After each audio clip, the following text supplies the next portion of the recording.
We're coming off of God of War 2018. How do you top that? How do you deliver something that players will love maybe just as much as God of War 2018? The pressure was tremendous.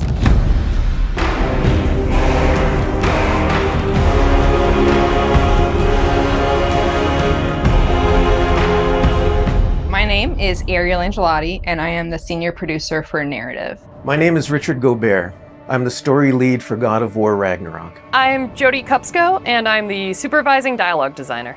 It's my job to shape the story along with our writing team, our narrative director, and game director. As a producer, it's my job to help build a team to create that content, to own the schedule in realizing that content. I oversee the dialogue production throughout the entire titles. Every line of dialogue that you hear, every human vocalization and effort and grunt, our team touches. So I'm a man now, like you? No. We are not men. We are more than that. The responsibility is far greater. In the story of God of War 2018, we find Kratos seemingly having turned over a new leaf in the Norse lands. He lives a quiet life, hidden in the woods with his wife Faye and their son Atreus. And the story starts with them mourning her death, and we learn that she made a final request before she passed away. She wanted them to spread her ashes from the highest peak in all the 9 realms. He's scared of being a bad father, a bad influence, and as a result, it's made him an absent father. His greatest fear is that he's passed that evil that's inside of him onto his son. You are too quick to temper. You are rash, insubordinate, and out of control. This will not stand. You will honor your mother and abandon this path you have chosen. It is not too late.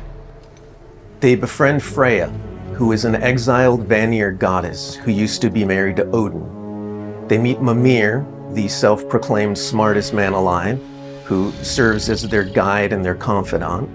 And they meet the Holdra brothers, Brock and Sindri, who are world-class weaponsmiths who end up their main source of upgrades and equipment. Now, among the enemies they make are the Aesir gods, whose leader is none other than Odin, someone we never meet in God of War 2018, but who casts a very long and dark shadow over the 9 realms. There are consequences to killing a god! Why? How do you know? How do you know? After many adventures, Kratos and Atreus end up fulfilling Mom's wishes, and over the course of that journey, they find out more about each other and about themselves, and finally find a common ground between them. They become the close family unit that Faye hoped that they would become. In God of War Ragnarök, we fast forward a few years, and little Atreus is now a teen, and they're back to hiding out in their home in the woods in Midgard. During the course of the previous game's events, they were forced to kill Odin's grandchildren, Magni and Modi, the sons of Thor.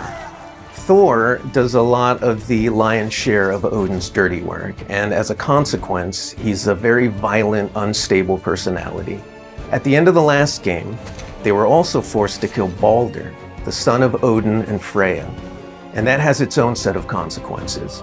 He was a very powerful chess piece for Odin, one that Odin is incredibly bitter about losing. Freya has vowed vengeance against them for the killing of her son.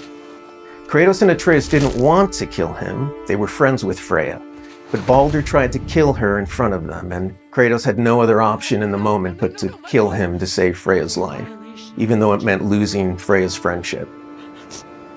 I will parade your cold body from every corner of every realm and feed your soul to the vilest filth in hell. That is my promise. He saved your life. He robbed me of everything.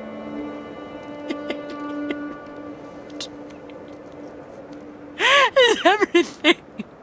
His death is also foretold to bring about Fimbulwinter, which is a brutal 3-year winter that is then followed by Ragnarok. It's an apocalyptic war between all the Norse gods, the giants, the dwarves, and the elves, and an army of the dead. They're all destined to fight in a battle that basically ends the world. Kratos is understandably worried about his son and what it means for him. You get to go on this journey with how Atreus grows into a young adult and how Kratos grows into his next era in his life, and really see kind of the parent that he's striving to be, but the person he's striving to be. I find that tale so incredibly relatable. We had started shooting plenty of content before the pandemic hit. In fact, the week before we all went work from home, we were doing a shoot.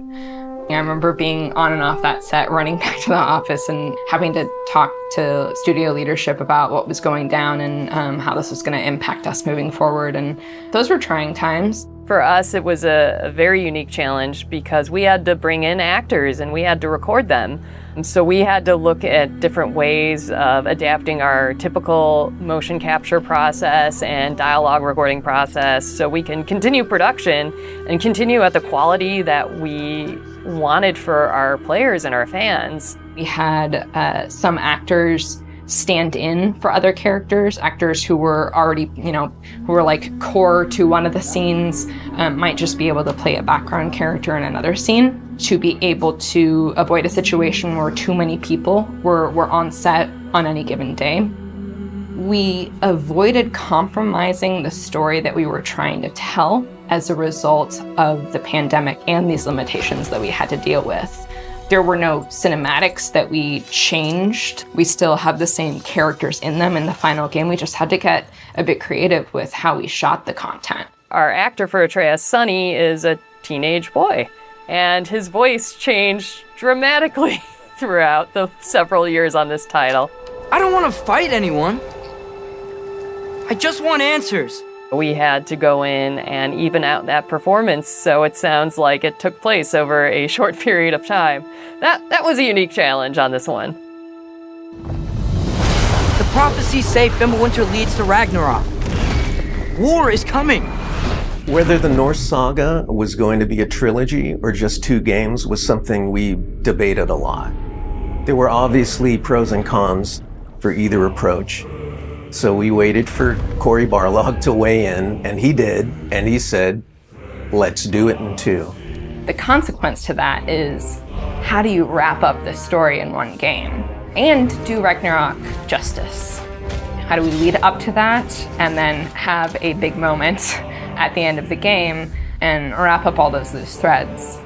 This game is bigger than what we initially envisioned. There's a lot of important story moments that we needed to cover. There are more characters that we follow the threads of. And ultimately, it ends up feeling big and epic because there is a lot there for people to enjoy. I am very excited for folks to see this final chapter. A lot happens. We put our characters through the ringer, but we also bring them closure and we provide answers to a lot of the questions the first game posed. Just all of the new combat that we're doing and the new interactions. There's a lot of stuff that's happening in this title that I think people are going to have fun with. We all have our own personal Ragnaroks to deal with. And this story is about how you process that, how you own it, and how you make it a part of yourself and grow from it. I mean, we set some stuff up. At the end of last game, there's going to be some consequences this game. We're going to see how things play out between Freya and Kratos. We're going to see how the evolution of the family relationship continues. You got Brock and Sindri, the dwarves, who are kind of part of your makeshift family now. And there's going to be some other characters that we introduce that maybe going to disrupt the balance a little bit. I can't wait until players get their hands on the game or are able to experience how the story unfolds for themselves. We have, I think, an incredibly well-rounded game. Very satisfying combat, beautiful and rich environments to explore, outstanding character art, a lush and moving soundtrack and soundscape. It's the work of hundreds of very dedicated artists, and they all have their own stories to tell.